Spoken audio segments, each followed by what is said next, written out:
So good day everyone. So today we are going to discuss to the chapter 29. Um, we are exploring the electromagnetic induction. Our learning goals are to understand how Faraday's law relates induced electromotive force to magnetic flux, how to determine the direction of that EMF, and how changing magnetic flux generates electric fields. We will also cover the four fundamental Maxwell's equations and the fascinating properties of superconductors. So consider a gas station card reader. It scans information coded in a magnetic pattern.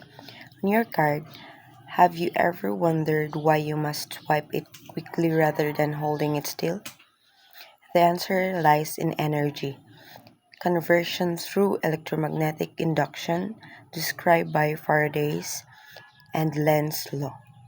So the pioneering experiments. Let's look at the history. In the 1830s, pioneering experiments demonstrated magnetically induced EMF. Imagine a coil of wire connected to a galvanometer. If you place a a magnet nearby and keep it stationary, the meter reads 0. So, however, if you move the magnet toward or away from the coil, the meter suddenly shows a current. This is called an induced current caused by an induced EMF. So, the same effect happens if we replace the magnet with a second coil carrying a current. If we move this second coil, current is induced in the first.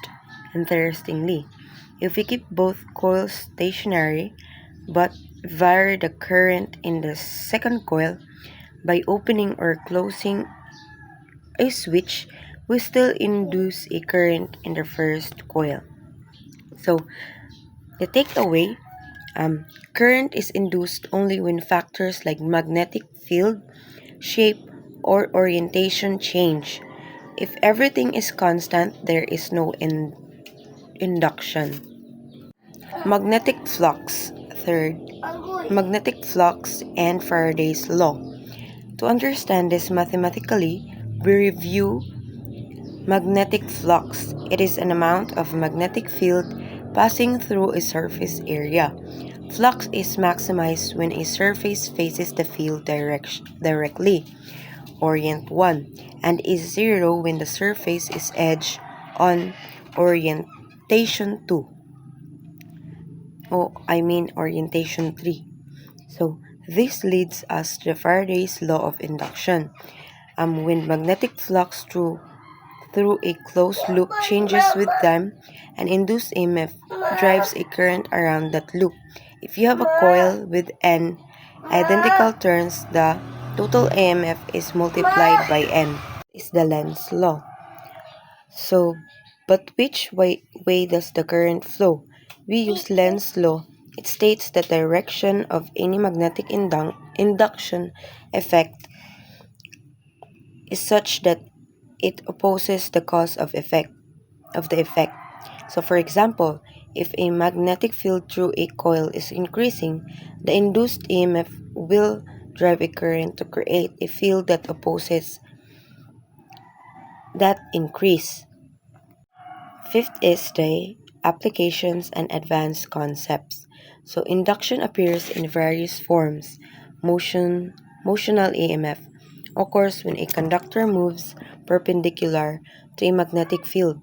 We also see eddy currents, eddy, eddy currents, which are circulating currents induced in bulk metals moving through magnetic fields. This is exactly how airport metal detectors work. A profound implication is that a changing magnetic flux actually creates an induced electric field, which is what drives the current in the loop. Next is the Maxwell's equations. This brings us to the complete picture. Maxwell's equations, these four equations summarize all relationship between electric and magnetic fields. So they include Gauss law for electric field and for magnetic fields. The third is Faraday's law. The fourth is Ampere's law, which Maxwell modified to include displacement current, a necessary addition to explain things like the charging capacitors. So in empty space, these equations show a beautiful symmetry. A changing magnetic flux creates an electric field, and a changing electric flux creates a magnetic field. Lastly, the superconductivity. Finally, we look at superconductors. When cooled below a critical temperature, or TC, uh, these materials lose all electrical resistance. A key property is the Meissner effect.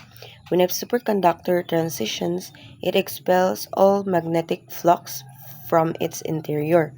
This makes the superconductor a perfect diamagnetic because diamagnetic materials are repelled by permanent magnets. We can achieve magnetic leviation as in high temperature superconductor demonstrations. That concludes our outline of chapter 29. Thank you for listening.